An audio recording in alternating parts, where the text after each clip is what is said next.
Welcome to my retro games series. I am Hominid Digital.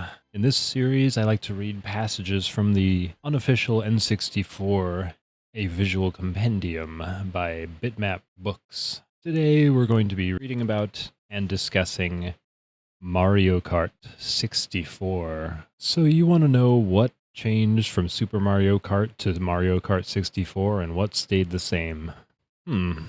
That's a tough one. Mario Kart, you see, was meant to appeal to a wide audience.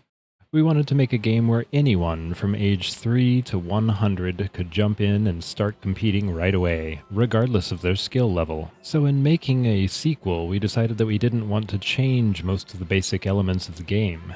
People have been saying video games are evolving. While there are some things that surely have to change, the truth is, keeping things the same does make it easier for the average person, doesn't it? If you play Mario Kart 64, I think you'll understand this. But I'm not saying we kept everything the same. It's just that this time, we focused on changing the internal processes, the things under the hood that the player doesn't see. 4-player was one of our development themes, so we spent a great deal of time and effort on technological challenges, how to make 4-player a stress-free experience, how to utilize the N64's power. The 4-player battle mode is really amazing, and I was pleasantly surprised we pulled it off. It was very difficult balancing it, as we wanted it to be as accessible as the standard race mode, and each of the split screens has to do its own 3D calculations for that screen, which meant 4 times the processing power was needed. Quote from Shigeru Miyamoto, the producer. Welcome to Mario Kart! Charles Martinet's iconic voice was the first thing players experienced when they popped Mario Kart 64 into their consoles in 1996. The experience that followed afterward quickly established itself as one of the Nintendo 64's most essential. Containing 16 courses spread out across 4 cups, Mario Kart 64 actually has fewer tracks than its SNES predecessor. The new courses, however, make full use of the console's 3D capabilities to produce races that are more alive, more dynamic, and more fun to revisit and exploit. From hidden tunnels in Koopa Troopa Beach to epic jumps on Rainbow Road, Mario Kart 64 rewards players willing to experiment and explore. Mechanics like drift boosting have become a series mainstay, and the power-ups? Green shells, red shells, and banana peels are joined by future series standards like the lead-destroying blue shell, called the spiny shell here. What truly sets Mario Kart 64 apart, however, is its top-notch multiplayer. While the single-player experience is more than robust enough, Mario Kart 64 is best enjoyed with 4 controllers and friends to use them. Getting the gold in the 150cc Grand Prix was nice, but clocking your mate with a red shell 2 feet from the finish line on lap 3? That's the sort of thing you laugh about for years to come. Mario Kart was first released in 1996. Yeah. Mario Kart 64, man, that is definitely one of the I would call it one of the contenders for the best racing games on the Nintendo 64. Not because its controls are necessarily the best on the console. Obviously, there were a lot of games that had years to improve upon what Mario Kart did. As Shigeru Miyamoto said, it's really there to be accessible and ready to play. I made it a point to play through the entire game, doing it so that I got first on every track. And boy, did that take a lot of retries, because one thing that's not really talked about in the book is the AI in this game is possibly the biggest example of the computer obviously cheating to win. Because, like, my God, if you were even slightly ahead, then whatever computer was near you would destroy you. It would be on your ass no matter what. If you had the star or the golden mushroom, then they would be on your ass. Unless they hit something and you managed to get away from them, and during that time, there's just no shaking the computers. Now, if you're lucky enough and you have the right items at the right times, you can really push them back quite a ways, and you can actually make a huge distance between you and the computer, especially on certain stages that allow a little bit more exploitation in the shortcut department, like Wario Stadium. You can easily take that that race. That one, once you get the jump right, you will win every time, no matter what difficulty it's on. And Rainbow Road is not for the faint of heart as far as the shortcut goes, but you can manage an insane lead on that one as well. But yeah, I never managed to get very good at it. I think I've only done that like once or twice when I was a kid.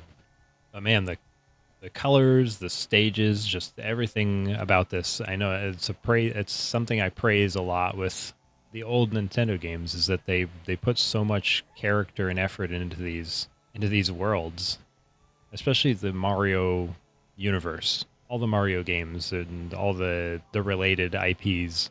There's just a ton of character to them and beautiful, colorful worlds that spark a lot of joy, and they're very meaningful to a lot of people. Very meaningful to me. And if you can manage to gold medal every cup on every difficulty and get the reverse, then you get that coveted alternate title screen that I know probably a lot of people had, but a lot of people didn't. A lot of people didn't know that there was necessarily a reason to get gold medals other than being able to say, "Hey, I beat all these bullshit CPUs."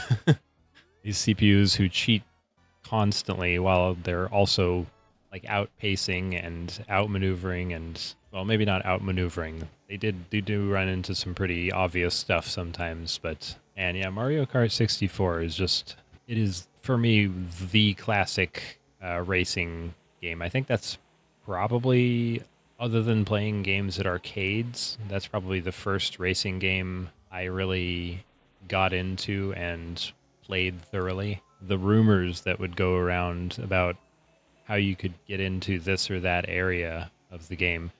I had someone tell me that there was a special way to jump into Princess Peach's castle. Yeah, it's not possible, but there's nothing. There wouldn't be anything in there to see anyway, as far as I know. But yeah, it's just funny how these like silly rumors would spread about, oh, you can get into the other game from this game. In DK's Jungle Raceway, I remember somebody else saying that there was a way to jump onto the ferry that floats around the river, and obviously not something that's possible, but it was just kind of fun. It was fun trying to like figure that out, even though it was a fruitless effort, more for the sake of your own imagination than anything else. Oh, and I love the little detail that at the end of the race, when everybody's driving up to accept their medal, I'm sure some of those of you who have played the game know this, but on the far right side, as the camera approaches the front of the drivers,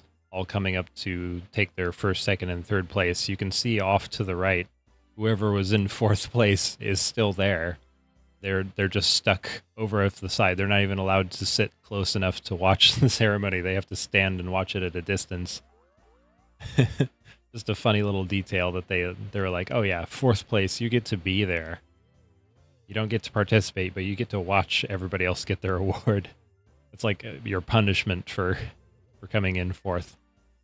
Or I mean, I guess it could be a reward, but it's a very funny reward to be at the event but not allowed to participate, basically. Mario Kart 64 definitely brings back memories, and every time I pick it up again, I just want to beat it again and bring back that old title screen. I didn't do it this time around because I didn't feel like rushing through 4 different difficulties of 16 different races. That seems like a little bit much to do right now, but you know, it is what it is. Thank you again to Bitmap Books for letting me use their passages from their books, because it's really cool to read about all this stuff, and I appreciate the work that they put into gathering all this data together and putting in this beautifully designed and written book. And yeah, check them out. They're not sponsoring me. I just really like their books. And until next time, be good to yourself, be good to each other, and have a good day. Bye-bye.